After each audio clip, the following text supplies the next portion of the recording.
the person in charge of making sure the Albuquerque Police Department doesn't violate civil rights has made more than $11 million in the past 7 years. Despite APD making major progress in reforming that department for a year, Target 7 has been asking when those payments might go down. John Cardinelli has some of the answers. At the time, Chief Harold Medina said the amount of money the DOJ independent monitor gets paid should go down. APD has finally reached an agreement, but is it enough? We're going to approach the courts and we're going to ask that the citizens of Albuquerque be given some relief in the amount that they're paying towards being monitored. And we're hoping that all the parties agree. That was more than a year ago, after Police Chief Harold Medina announced APD was in full compliance with 25% of the DOJ settlement agreement. At that time, they had already paid this man, Dr. James Ginger, $9.7 million since the agreement was reached in 2015. They've been paying this small company owned by this monitor, a court-appointed monitor, a guy who's a former police officer. He's got a doctorate. His whole business is running these monitoring operations. But in that time, APD kept paying millions to Ginger. They have now paid him more than $11.1 million.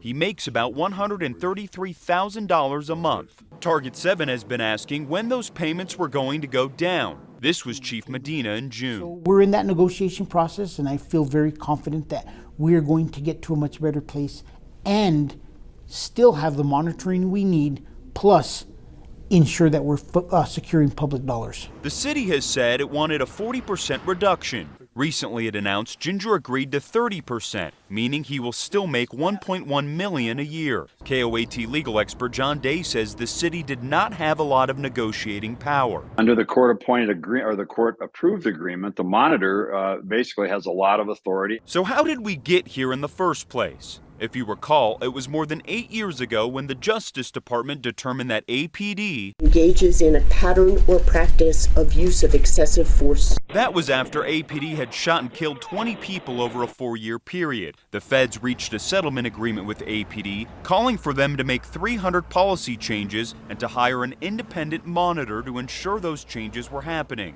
In this news release, APD says it's more than 90% in compliance with the agreement, and that was one of the reasons for the 30% reduction in Ginger's pay. It's about time. It's not nearly enough. I'm wondering what Ginger has gotten us for the $11 million that we've spent already. For years, Paul Gessing of the taxpayer watchdog group Rio Grande Foundation has been critical of the amount of money the city has been paying Ginger. We're 92% compliant. It should be closer to 92% in terms of the reduction in his pay. But some feel that there should not be a reduction. City Council President Pat Davis has said that the city should be paying the monitor until his job is completely done. I would rather see APD get 100% compliant, then come back and say, I don't want to just reduce your paycheck, I want to eliminate it. Medina has said that he hopes to be in full compliance with the agreement by the end of the year. The city also said it will reevaluate how much it's paying Ginger in January. For Target 7, I'm John Cardinelli. Last year, APD was involved in 18 shootings.